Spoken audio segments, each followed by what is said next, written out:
Daming ibinigay sa kanila problema, heartaches. 2010 nang maghiwalay ng landas sa kani-kanilang personal at profesional na buhay sina Gerald Anderson at Kim Chiu.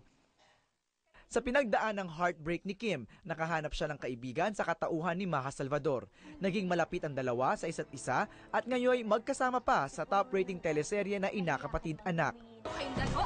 Pero ang pagkakaibigang nabuo sa loob ng 2 taon ay dumadaan sa matinding pagsubok sa pagkakaugnay ni Maja kay Gerald.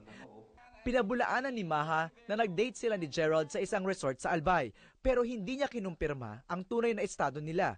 Ito ang reaksyon ni Kim. Marami naman pong nakakita and marami na pong nakakita ng mga photos and pictures. So, I don't have to say anything.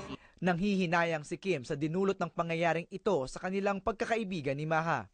Sayang lang yung pagiging magkaibigan kasi siya yung dati kong sinasabihan na lahat ng mga problema ko. But now, parang kinain niya lahat ng sinabi. Nilinaw din ni Kim na wala na siyang kinalaman sa buhay ni Gerald at matagal na siyang naka-move on. Simple ngunit malaman naman ang mensahe ni Kim para sa dalawa. I'm happy for the both of them.